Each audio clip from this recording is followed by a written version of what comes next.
कल के क्लास में कुछ बेसिक चीज हम लोग पढ़े, उसमें यह पढ़े कि जो मैटर है उसको दो भाग में बांटा गया है, प्योर सब्सटेंस और इम्प्योर सब्सटेंस। अच्छा, प्योर सब्सटेंस को भी दो भाग में बांट दिया गया था, एलिमेंट और कंपाउंड में, और इम्प्योर सब्सटेंस को भी दो भाग में बांट दिया गया था, होमोजीनियस और हेट्रोजीनियस। किसी को डाउट है? कोई डाउट नहीं है, बहुत अच्छी बात। इम्प्योर सब्सटेंस का मतलब क्या हुआ? इम्प्योर सब्सटेंस का मतलब जहां पर हम लोग दो या दो से अधिक सब्सटेंस को मिलाते हैं फिजिकली, तो वो दो तरीके से हो सकते हैं, या तो होमोजीनियस होंगे या तो हेट्रोजीनियस होंगे। होमोजीनियस मतलब मिल गए इस तरीके से कि बिल्कुल नहीं पता चल रहा है कि कौन किसके साथ मिला हुआ है ना। और हेट्रोजीनियस मतलब मिलते हैं इस तरीके से जिसमें आराम से पता चलता है कि तुम इसके साथ मिले हुए हो। बात समझ में आ रहा है? जैसे मान लो कि कोई दो दोस्त है और अपन आपस में ना कोई बात शेयर किए, छुपाने सीक्रेट्स बात किए, और ऐसी बातें की है कि तीसरा दोस्त को पता ही नहीं चला। मतलब वो कैसा बात की है? होमोजीनियस वाला बात की, एकदम घुल गया बात, किसी को नहीं पता चला। हाँ, कितना भी कान लगा दो नहीं पता चलेगा। लेकिन अगर कोई दो दोस्त बात किए लेकिन तीसरा को पता चल गया, हेट्रोजीनियस, पक्का उसमें से कोई ना कोई बात को लीक किया होगा। बात समझ में आ रहा है? तो बात को अभी और हम डीप बताएंगे, अभी हम लोग प्योर सब्सटेंस पे ही रहेंगे। प्योर सब्सटेंस में हम तुम लोग को बार बार बताए हैं कि तुम लोगों को समझ लेना है एलिमेंट्स, समझ लेना है कंपाउंड, समझ लेना है एटम्स और समझ लेना है मॉलिक्यूल्स। बोलो डाउट है क्या? जैसे मैं एटम्स और मॉलिक्यूल्स बोलूंगा, नंबर्स को ढूंढना, कहां है नंबर्स, कितने हैं नंबर्स। जहां भी मैं एटम एंड मॉलिक्यूल्स बात करूंगा तो तुरंत ढूंढने लगना अल्फाबेट्स। अल्फाबेट्स, अब ध्यान देना, अल्फाबेट्स की बात आ रही है तो मैं क्या लिख रहा हूं, ध्यान देना, मैं लिख रहा हूं CAO, है ना, CAO। तो सबसे पहली बात, अब बोलोगे सर यहां पर आपने बोला था अल्फाबेट ढूंढने के लिए, तो अल्फाबेट में ढूंढ रहा हूं 1 2 3। मैं पूछा कि इसमें कितने एलिमेंट हैं, तो कुछ बच्चे बोलेंगे कि हाँ इसमें 3 एलिमेंट हैं, लेकिन असलियत में 2 ही एलिमेंट हैं। अब हमेशा याद रखना, अब कैसे समझ में आएगा कि सर इसमें 2 हैं, है ना, कैसे पता चलेगा कि किसमें 2 हैं और किसमें 3? ठीक है, तो एक बात याद रखना, यहां कैपिटल लेटर में C लिखा हुआ है, उसके बाद A लिखा हुआ है, तो स्मॉल लेटर वाला जो होता है उसको हम लोग काउंट नहीं करते। यानी ये वाला जो होगा ये दोनों एक है, यानी ये दोनों क्या है? ये लोग है कैल्शियम। समझ में आया? और ये क्या है? ये है ऑक्सीजन। यानी इस कंपाउंड सही बोल रहा हूं? हाँ, इस कंपाउंड में 2 एलिमेंट हैं, इस कंपाउंड में 2 एलिमेंट हैं, और ये लोग मिलकर के क्या बना रहे हैं? मॉलिक्यूल, है ना। अच्छा, मैं ऐसा बोल सकता हूं कि इस कंपाउंड के पास कैल्शियम के पास एक एटम है, एक ऑक्सीजन के पास एक एटम है, ऐसा भी बोल सकता हूं। मैं अलग अलग तोड़ के बोला, लेकिन अगर मैं बोलूंगा कैल्शियम ऑक्साइड के पास मॉलिक्यूल्स है, अगर जोड़ करके बोलूं एज ए होल। अच्छा, इसमें देखो तो इसमें देखना, ये भी कैपिटल में है, ये भी कैपिटल में है, ये भी कैपिटल में है, इसका मतलब इसमें 3 एलिमेंट हैं। कौन कौन से? हाइड्रोजन, नाइट्रोजन और ऑक्सीजन, है ना। ये अगर यहां मैं 3 लगा दूं तो इसका एक स्पेशल नाम है जिसको हम लोग बोलते हैं नाइट्रिक एसिड। समझ में आया? नाइट्रिक एसिड, समझ में आया? इसका नाम दे दिया गया, लेकिन इसके अंदर कितने कंपाउंड है? 3 कंपाउंड है। लेकिन अब देखो मैं एटम्स के रूप में कैसे बोलूंगा, मैं बोलूंगा हाइड्रोजन के पास एक एटम है, गलत बोला क्या? मैं बोल रहा हूं नाइट्रोजन के पास एक एटम है, गलत बोला क्या? नहीं बोला। मैं बोल रहा हूं ऑक्सीजन के पास 3 एटम्स है, बोल सकता हूं? हाँ, और ये सब मिला करके नाइट्रिक एसिड का एक मॉलिक्यूल बना। ये लोग मिल करके एज ए होल एक मॉलिक्यूल्स कहलाए। कितने मॉलिक्यूल्स? एक मॉलिक्यूल्स, क्योंकि इनका सबका क्या बना? ग्रुप बना। ये मिल करके एक मॉलिक्यूल्स बनेंगे। जैसे मान लो कि H2O, मैं ऐसा बोलूंगा कि हाँ ये कंपाउंड है, लेकिन मैं ऐसा भी बोल सकता हूं कि ये वाटर का एक मॉलिक्यूल है। एक मॉलिक्यूल, क्योंकि ये हाइड्रोजन दो और ऑक्सीजन एक लाएंगे तब ये लोग मिल करके एक मॉलिक्यूल बना देंगे। बात समझ में आ रहा है? अच्छा, यही होता है H4O2। तो हम लोग बोल सकते थे कि इसके पास कितने मॉलिक्यूल्स हैं? दो मॉलिक्यूल्स।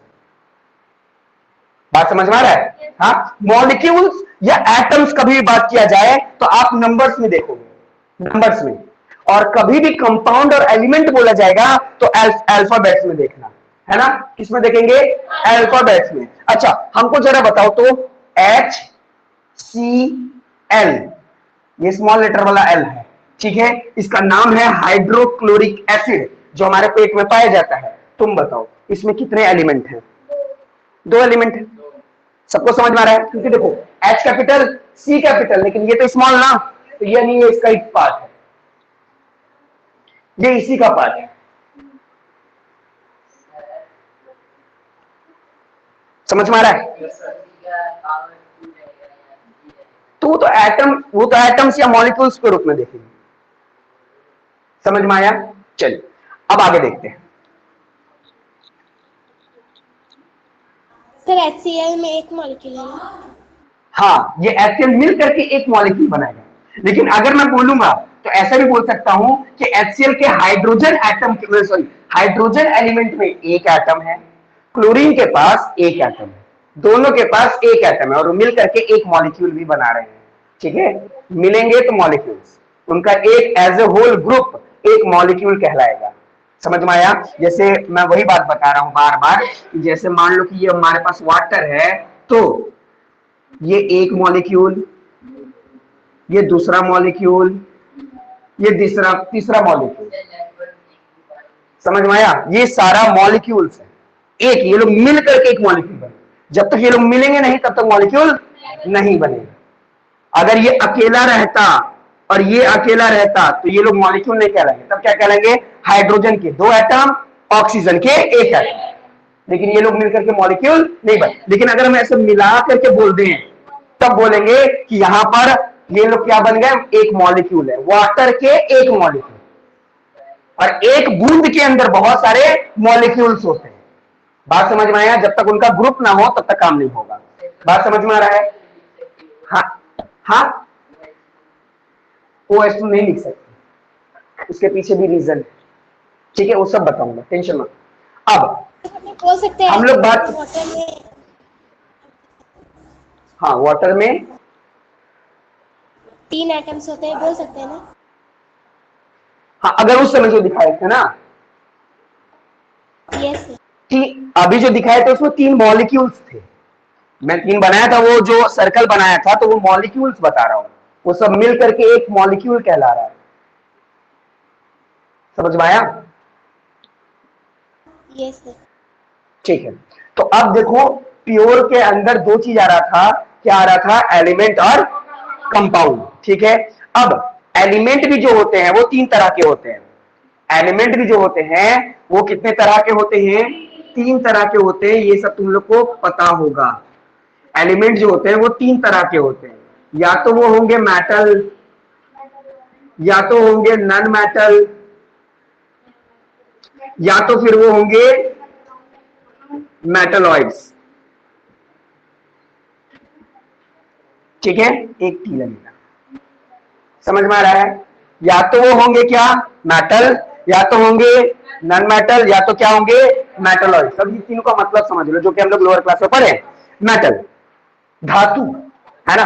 धातु किसे कहते हैं? सिंपल सी बात है, जिसके पास एक अपना चमक हो, शाइनी अपीयरेंस, जिसके पास एक रिंगिंग साउंड हो, है ना, गिराने से एक रिंगिंग साउंड आए, हार्डनेस हो, है ना, जिसके पास क्या हो? हार्डनेस हो, कठोर हो। बात समझ में आ रहा है? जिसको मार मार के हम लोग क्या कर सकते हैं? डक्टाइल कर सकते हैं, है ना, मिलिएबल कर सकते हैं। देखो डक्टाइल का मतलब क्या है? डक्टाइल का मतलब क्या है? कि मार मार के उसको एक वायर में कन्वर्ट कर दे, है ना। और मैलिएबल का मतलब क्या है? मार मार के एक सीट में कन्वर्ट कर दे, है ना। तो अगर ऐसा कर दे तो वो मेटल है, तो वो मेटल है। जैसे एग्जांपल से समझना, मान लो कि हम क्या ले लिए? लोहा ले लिए, है ना, या हम एल्यूमिनियम ले लिए, है ना, या हम कॉपर ले लिए। तो देखो कॉपर को देखोगे उसका एक चमक होता है ना, शाइनी अपीयरेंस आता है। ठीक है, तो वो यानी वो मेटल। अगर उसको हम जमीन पे गिरा देंगे तो एक रिंगिंग साउंड आएगा, रिंगिंग साउंड। अच्छा, रिंगिंग साउंड होता कैसे है? अगर उस लोहे को हल्का सा मारे तो कैसा आवाज आता है, उसी को रिंगिंग साउंड बोलते हैं। जिससे लगता है कि कोई वाइब्रेट हो रहा है, वैसा आवाज आएगा, तो समझ लो रिंगिंग साउंड। समझ में आ गया? हाँ। और क्या हो सकता है कि इसको हम लोग पिघला करके तार में कन्वर्ट कर सकते हैं, है ना? इसको हम लोग क्या बोलते हैं? डक्टाइल। क्या बोलते हैं? डक्टाइल। अच्छा, उसको हम लोग मार मार के एक थिन शीट में कन्वर्ट कर सकते हैं, है ना? मार के थिन शीट। अगर देखो ये भी तो एक शीट ही है ना, ये वाला क्या है? शीट है ना? पतला सा एक लेयर बना दिया गया, मार मार के ही बनाया गया, है ना? तो अगर ऐसा किसी मेटेरियल के साथ हो रहा है तो वो क्या है? मेटल। और जो इसका उल्टा, जो नहीं हो पा रहा है जिसपे, वो क्या हो गया? Non metal. जैसे मान लो कि अगर हम लोग पेंसिल से लिख रहे हैं तो पेंसिल के आगे का जो ग्रेफाइट होता है, ग्रेफाइट, क्या उसको मार के हम थीन वायर बना सकते हैं? वो तो पूरा उसका पाउडर बन जाएगा, है ना? पाउडर बन जाएगा, वो वायर में कन्वर्ट नहीं होगा। तो इसका मतलब वो क्या है? Non metal. बात समझ में आ रहा है? इसकी बहुत सारी प्रॉपर्टी है जो आप लोग लोअर क्लास में पढ़ रखे हो, पहले से आप जानते हो। समझ में आ गया? डायमंड भी तो, लेकिन वो हार्ड होता है। हाँ, ध्यान दो, कुछ कुछ एक्सेप्शंस भी होते हैं, कुछ कुछ एक्सेप्शंस होते हैं, मतलब होते इस ग्रुप के लेकिन दिखते इस ग्रुप के हैं। समझ में आया? जैसे मेटल क्या होता है? मेटल जनरली हार्ड होता है, हार्ड, कठोर होता है ना? सॉलिड फॉर्म में होता है। लेकिन एक ऐसा मेटल है जो मेटल के ग्रुप में आता है लेकिन वो दिखता लिक्विड के जैसा, जिसका नाम है मरकरी, जिसको हिंदी में बोलते हैं पारा। समझ में आया? मरकरी वो होता मेटल के ग्रुप का है लेकिन उसका कुछ अपीयरेंस नॉन मेटल के जैसा दिखता है। तो जनरली कुछ बच्चे पूछते हैं कि सर, जब उसका अपीयरेंस नॉन मेटल के जैसा दिखता है तो उसको नॉन मेटल क्यों नहीं बोल देते, उसको मेटल ही क्यों बोल रहे हैं? तो सिंपल सी बात यह है क्योंकि उसमें ज्यादातर प्रॉपर्टी मेटल की है, कुछ प्रॉपर्टी उसकी जो है वो नॉन मेटल की है, इसलिए उसको हम लोग क्या बोलते हैं? मेटल। समझ में आया? तो क्या पता चला? ध्यान देना, एक ही बात मैं दोनों बता दे रहा हूं। पहला क्या, जो मेटल होते हैं, मेटल जो होते हैं वो हार्ड होता है। क्या होता है? हार्ड। तो ये क्या होते हैं? सॉफ्ट। समझ में आया? ये हार्ड होता है तो नॉन मेटल क्या होते हैं? सॉफ्ट होते हैं। अच्छा देखो, जो मेटल होते हैं, है ना, वो क्या होते हैं? डक्टाइल। डक्टाइल का मतलब क्या होता है? थीन वायर में कन्वर्ट कर दिया जाए। किसमें? थीन वायर में कन्वर्ट कर दिया जाए। लेकिन ये डक्टाइल नहीं होते, इनको वायर में कन्वर्ट नहीं कर सकते। अच्छा, ये जो होते हैं वो क्या होते हैं? मैलिएबल।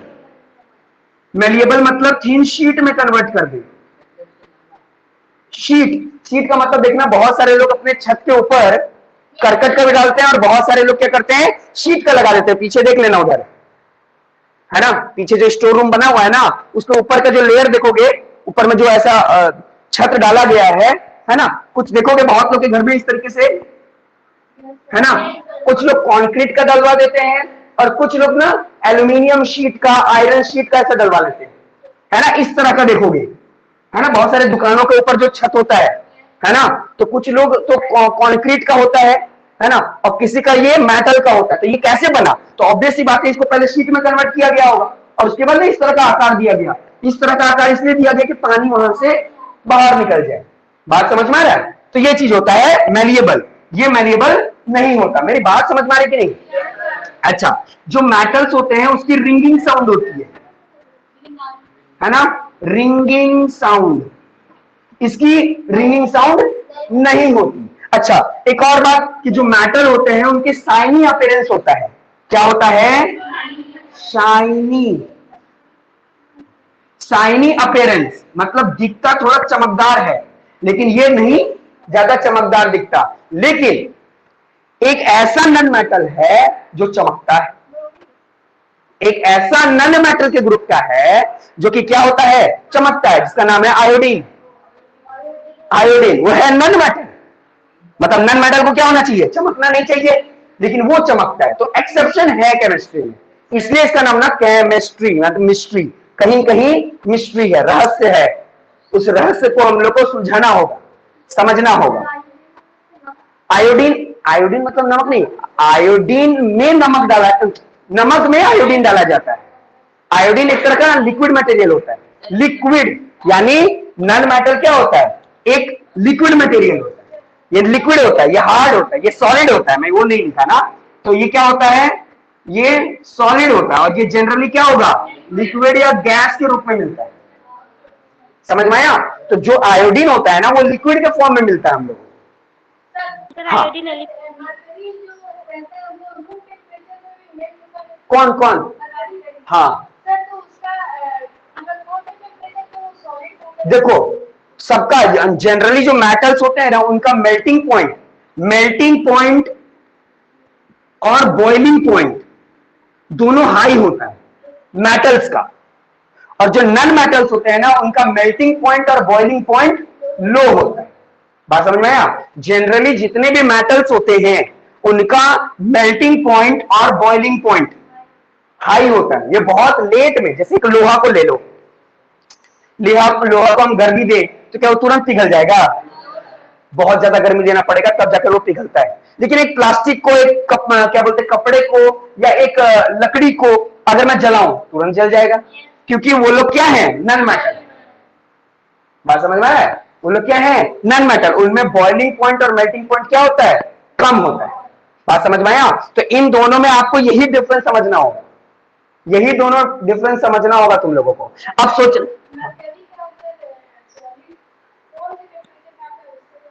देखो वो रूम टेम्परेचर अगर तुम उसको देखोगे, जितना तुम ठंडा करते चले जाओगे वो सॉलिड हो जाएगा। तो ठंडा करना मतलब माइनस में, समझ में आया? तब वो सॉलिड हो जाएगा। समझ में आया? अच्छा, मेटलॉइड्स क्या होते हैं? मेटलॉइड्स समझ लो कि जिनमें मेटल नॉन मेटल दोनों की प्रॉपर्टी दिखे, है ना? मेटल नॉन मेटल दोनों की प्रॉपर्टी दिखे। ध्यान देना, कुछ लड़के होते हैं, कुछ लड़कियां होती हैं, लेकिन कुछ ऐसे लोग भी होते हैं जिनमें दोनों अपीयरेंस दिखता है। बात समझ में आया? जिनमें दोनों अपीयरेंस दिखता है। समझ में आया? तो यहां पर वही चीज हो गया कि मेटलॉइड्स ऐसे सब्सटेंस होते हैं जिनमें metal as well as non metal दोनों का अपीयरेंस दिखाई देता है। देखो यहां पर सारा चीज लिखा हुआ है। मेटलॉइड्स कुल मिलाकर देखा जाए तो 4-5, ज्यादा 6 हैं, जिसमें से क्या क्या आता है, बोरोन, सिलिकॉन। अच्छा, सिलिकॉन बहुत ज्यादा इंपॉर्टेंट है। कहां यूज होता है? सिलिकॉन सबसे ज्यादा यूज होता है जो मदरबोर्ड बनता है, मतलब कंप्यूटर का जो मदरबोर्ड होता है ना उसमें सिलिकॉन सबसे ज्यादा यूज होता है। जो प्रोसेसर होता है ना उसमें सिलिकॉन बहुत ज्यादा यूज होता है ना? बोरोन कहां यूज होता है? जो बोरोन होता है ना वो एंटीसेप्टिक, जैसे डिटॉल हो गया, सेवलॉन हो गया, है ना? बहुत सारे लोग अपने हाथ में जब घाव हो जाता है तो देखना ब्लू ब्लू कलर का ना वो कुछ मेडिसिन लगाते हैं, तो उसमें बोरोन की मात्रा होती है, बोरोन। तो ये सब क्या है? ये सब मेटलॉइड्स हैं। रेड मतलब रेड कलर का जो आता है ना, हाँ, तो उसमें भी इस बोरोन का यूज किया जाता है। हाँ, यानी हम तुम लोग को बस इतना बता रहे हैं कि ये मेटलॉइड्स को भी हम लोग अलग अलग जगह यूज कर रहे हैं, है ना? इन सभी को हम लोग अलग अलग जगह पर यूज करते हैं। तो मेटल क्या होता है, नॉन मेटल क्या होता है, और मेटलॉइड्स क्या होता है? बोलो समझ में आया कि नहीं? 2 मिनट का टाइम देते हैं, जल्दी से पढ़ो और कोई भी डाउट हो तुरंत पूछो। मेटलॉइड